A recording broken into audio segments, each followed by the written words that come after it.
네, 어제장에 있었던 공시들로 오늘장 관심 종목 예측해보는 공시 따라잡기 시간입니다. 오늘 밸류앤그로스 강성현 대표 연결되어 있습니다. 안녕하세요. 네, 안녕하십니까. 네, 먼저 어제장에 있었던 강세 업종 테마부터 짚어보죠.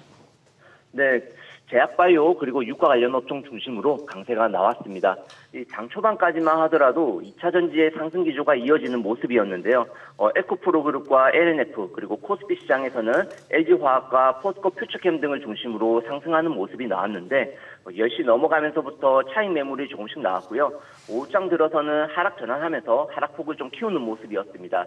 어떤 악재가 나왔다기보다는 이제 3월 말부터 주요 2차 전지 소재 기업들의 상승폭이 둔화되면서 좀 심리적으로 고점에 대한 부담감에 차익 실현 욕구가 커진 것으로 보이고요. 그리고 IRA 관련 기대감도 좀 주가 반영이 충분히 나온 만큼 재료 소매 심리도 좀 더해졌다 보여집니다.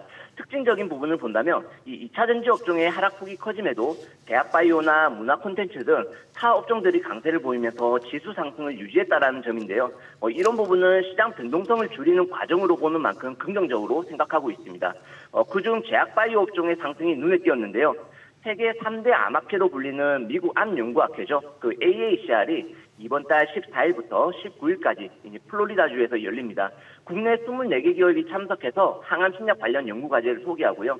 참여 기업 중 한미약품은 이제 새로운 항암제 후보 물질과 메신저 리보액상 기반의 안백신 관련 연구를 공개한다 알려졌고요. 그리고 레고캔바이오나 동아 ST 등도 그 면역 항암제 관련해서 그 연구 결과 발표 계획 소식에 주가가 상승 마감했습니다. 특히 한미약품은 증권사에서 그 목표 주가 상향 리포트까지 나오면서 10% 넘는 상승이 나왔는데요. 이제 주목할 점은 한미약품이나 셀트리온 같은 경우 매년 실적 성장이 꾸준히 이루어졌음에도 주가는 4년 기준 저점 부근에 있다는 점인데 좀 그만큼 시장에서 제약바이오 업황이 타 업종에 밀려서 좀 소외를 많이 받았다 볼 수 있고요. 저가 메리트가 좀 부각될 수 있는 시점이라 생각하고 있습니다. 그리고 제약바이오 관련해서 또 하나 뉴스가 있었는데요. 그 미국 바이든 행정부가 암 종식을 위한 계획을 발표하고 2025년까지 그 암 사망률을 50% 수준까지 줄이겠다라는 각오를 밝히면서 면역 항암제 관련 신약 개발 기업들 중심으로 저가 매수세가 유입되며 이제 상승 마감했습니다. 그리고 유가 관련 소형주들의 강세도 나왔는데요. 주요 산유국들의 추가 감산 조치에 따라서 국제 유가 상승하면서 중앙에너비스나 흥구석유 등이 이제 강세 출발했는데 개인들의 단발성 매매가 많은 종목들이라 강세 출발 이후 차익 매물의 상승폭을 일부 반납하면서 이제 마감을 했습니다. 네, 강 대표님 설명 듣다 보니까 이제 또 한동안 뭐 이 경제 채널이나 유튜브에서 2차 전지 소리 쑥 들어가고 한참 또 이제 제약 바이오 얘기 나오겠다 싶은 생각이 드네요. 미국 행정부에다가 미국 대통령까지 저렇게 암 종식이요. 나오기 시작하면 이거는 뭐 대단한 세력이 움직이기 시작한 거죠. 네, 어제 나왔던 공시 이슈들도 한번 짚어주십시오. 네, 먼저 펜엔터테인먼트의 소식입니다. 이 배우 아이유와 박보검 씨가 출연을 확정되면서 화제가 된 신작 드라마죠. 넷플릭스를 통해서 반영된다라는 소식입니다. 전일 펜엔터테인먼트는 넷플릭스와 OTT 공급 계약을 체결했다 공시했고요. 계약 금액은 비밀 유지에 따라서 공개하지 않았으며 계약 기간은 25년 10월 31일까지입니다. 그리고 지에논 에너지 소식입니다. 이스라엘 리튬 추출 전문 기업인 엑스트라리스로부터 그 500만 달러 규모 투자금을 유치했다라는 소식입니다.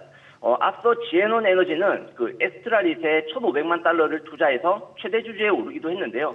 최근 리튬 테마가 시장에서 가장 강한 상승을 보여주는 만큼 하나 65억 규모의 투자 유치를 받고 시가총액은 하루 만에 1,200억 원이 올라버리는 일이 벌어졌는데 그만큼 좀 테마가 과열권이고 변동성이 크다라는 점을 좀 참고하시면 되겠습니다. 그리고 삼성 디스플레이 소식인데요. 이 신규 투자 협약식을 통해서 아산에 4조 1,000억 원대의 대규모 투자 소식을 공식 발표했습니다.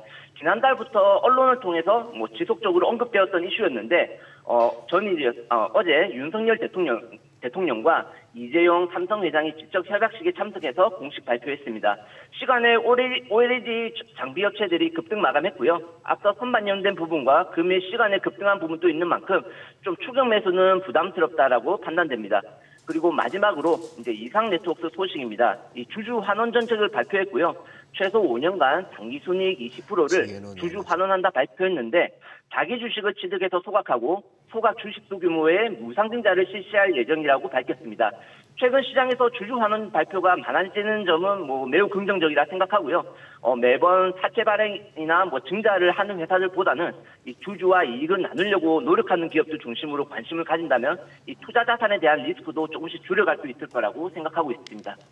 네, 알겠습니다. 내용 잘 들었습니다. 전화 연결 고맙습니다.